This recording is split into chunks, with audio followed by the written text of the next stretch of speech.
भारत सरकार ने 22 अप्रैल को ही राज्य सरकार को पत्र लिख दिया है कि वो 30 तारीख को जो यहाँ के डीजीपी अनुराग गुप्ता थे वो रिटायर कर। अनुराग गुप्ता में क्या खूबी है कि उनको अभी भी वो डीजीपी बना के गैर कानूनी ढंग से रखे हुए। बिहार के जमाने में भी उनके ऊपर गया में मगध यूनिवर्सिटी का जो पुलिस स्टेशन है वहाँ भी इनके ऊपर केस है। वहाँ तो 420 तक का उनके ऊपर आरोप लगे हुए। किस प्रकार से इनको डीजी नियुक्त किया है और जिसका उन्होंने जो आधार दिया है कोई एक भी उनका आधार पूरा नहीं होता है। आज 2 तारीख है यानी हम कह सकते हैं पिछले 2 दिनों से झारखंड प्रदेश डीजीपी विहीन हो गया। हमें लगता है कि देश में झारखंड ही एकमात्र पहला राज्य है जहां बिना डीजी के चल रहा है और डीजी के ऊपर भी एक जिम्मेवारी थी उसके। एक तो पुलिस विभाग की भी थे, सीआईडी के भी थे, एसीबी के भी थे। तो एक प्रकार से ये जो राज्य में पुलिस कप्तान विहीन प्रदेश हो चुका है और ये हम ही कह रहे हैं, ऐसा नहीं है क्योंकि भारत सरकार ने 22 अप्रैल को ही राज्य सरकार को पत्र लिख दिया है कि वो 30 तारीख को जो यहाँ के डीजीपी अनुराग गुप्ता थे वो रिटायर कर दें और 30 के बाद 1 हो गया, आज 2 भी हो गया, लेकिन कोई नई डीजीपी यहाँ नियुक्त नहीं हुआ है। यानी डीजीपी विहीन आज जिला है और इसलिए हमने कहा कि भाई देश में शायद एक पहला राज्य होगा इस प्रकार का जहां राज्य में कोई डीजी नहीं, क्योंकि जिनको जिस प्रकार से उन्होंने बना करके रखा हुआ है तो आज जो भी वो डीजी निर्णय लेंगे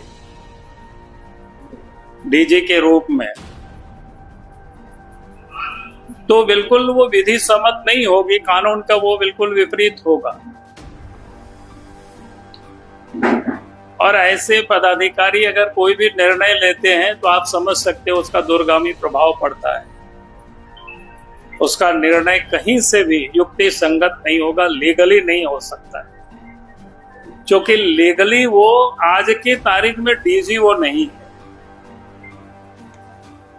उसका स्पष्ट रूप से भारत सरकार का जो पत्र है आप सब देख सकते हैं। मैं कह रहा था कि भाई आखिर अनुराग गुप्ता में क्या खूबी है कि उनको अभी भी वो डीजीपी बना के गैर कानूनी ढंग से रखे हुए।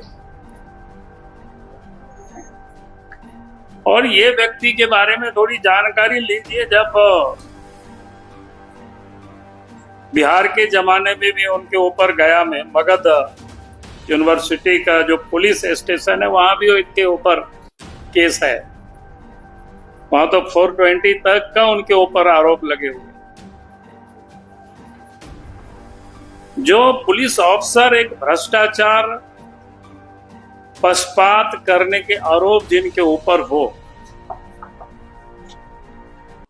गड़बड़ करने का भी आरोप हो और हेमंत सोरेन ने खुद जब पहली बार मुख्यमंत्री बने तो 24 फरवरी 2020 से लेकर के 9 मई 2022 तक अर्थात 26 महीना तक इसको निलंबित रखा था।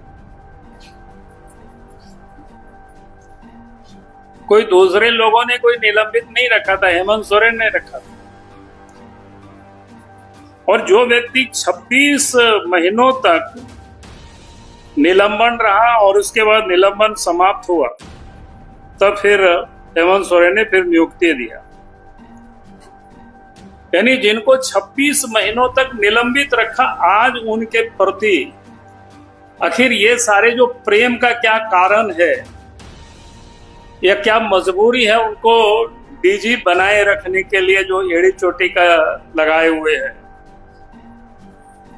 तो उसका हमने पता करने की कोशिश की। आखिर इस अफसर में कौन सी ऐसी पंख है जिसके कारण से हेमंत सोरेन ने इनको यहां बैठा के रखना चाहते।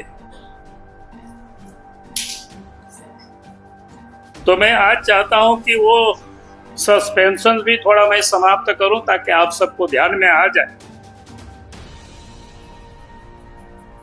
आप सबको पता है कि झारखंड में ईडी की जांच चल रही और ईडी ने भी कई एक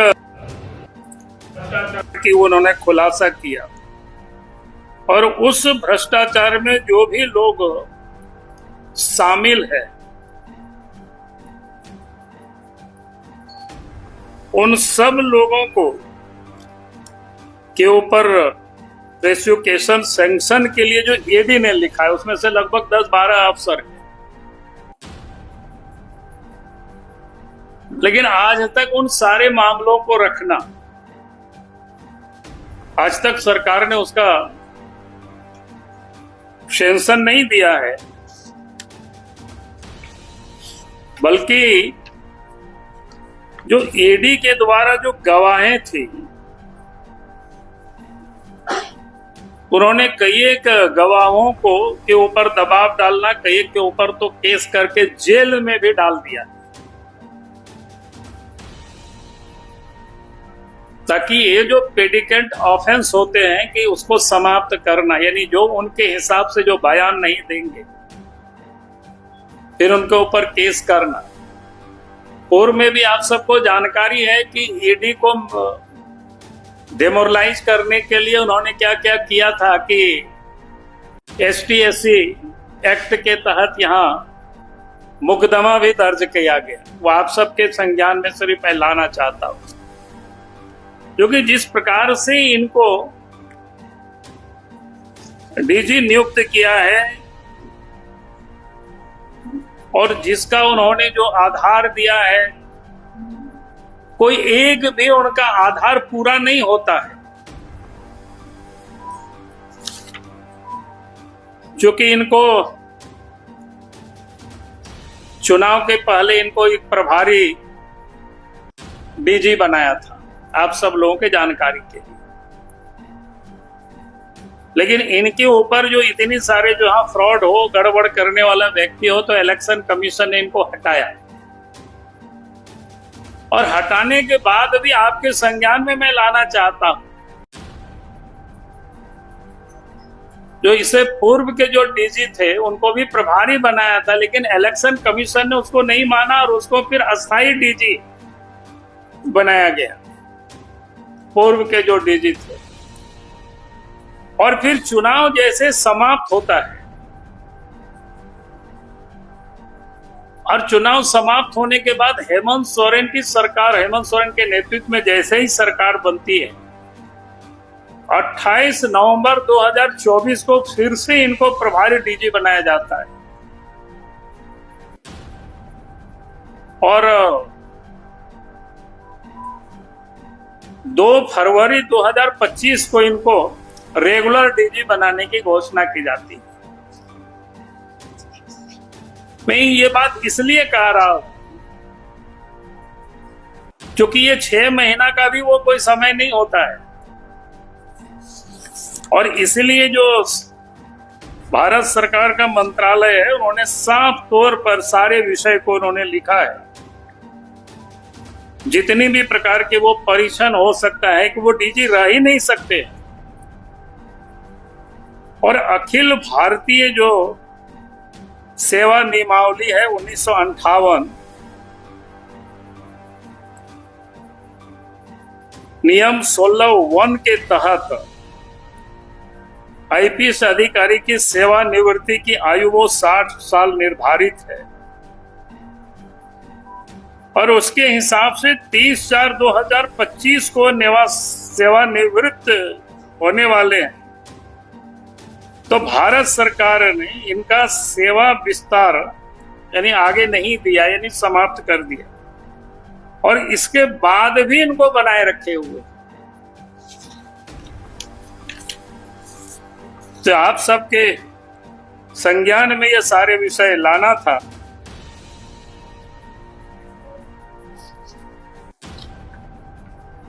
ईडी के गवाहों को तंग करना,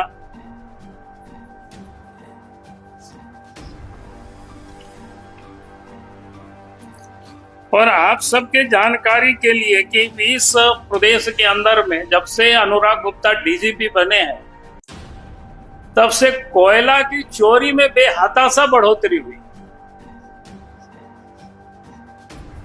जहां कहीं भी जाते हैं तो अलग अलग जगह के लोग बोलते हैं कि भाई यहाँ तो 500 ट्रक निकल रहा है, यहाँ तो 600 हाईवा निकल रहा है।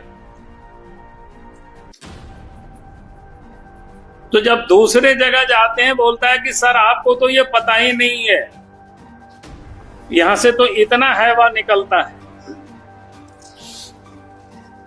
और उसके लिए भी कई एक दलालों को लगा रखे हैं जो सार्वजनिक रूप से लोग बताते हैं। हमने ट्वीट वगैरह में नाम वाम भी डाला है, अब पता नहीं वो लोग कौन कौन लोग हैं, गाड़ियों से घूम करके वसूली करते हैं बड़ा प्रेम से। तो वसूली का भी वो सारे पैसा हेमंत सोरेन के जेब में भी जाता है। और तभी कोई ऐसे व्यक्ति को जिनकी सेवानिवृत्त हो गए 30 तारीख को, इसके बाद भी बनाए रखना,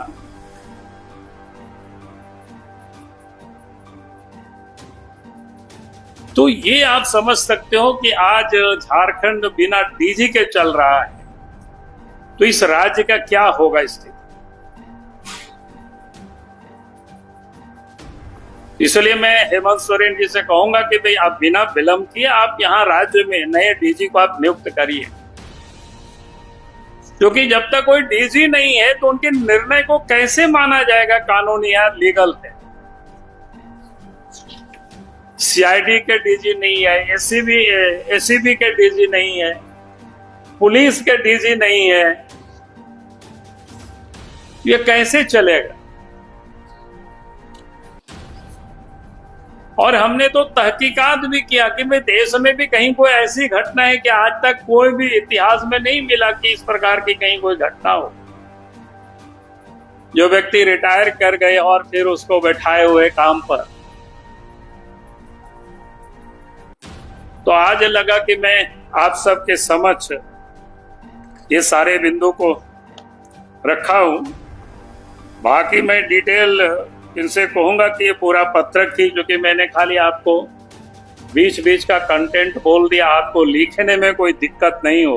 तो इनको मैंने कहा कि वो पूरा पीडीएफ फाइल ही सबको आप दे दीजिएगा बना करके, तो आराम से सब लोग लिख सके, ताकि झारखंड की जनता भी और देश की जनता भी जान सके कि झारखंड कैसा चल रहा है। झारखंड विधि सम्मत चल रहा है, लीगल चल रहा है, कहीं इलीगल चल रहा है।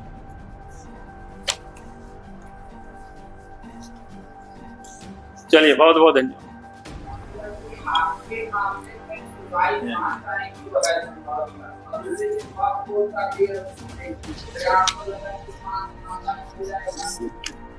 इससे कोई रिलेशन नहीं है ना।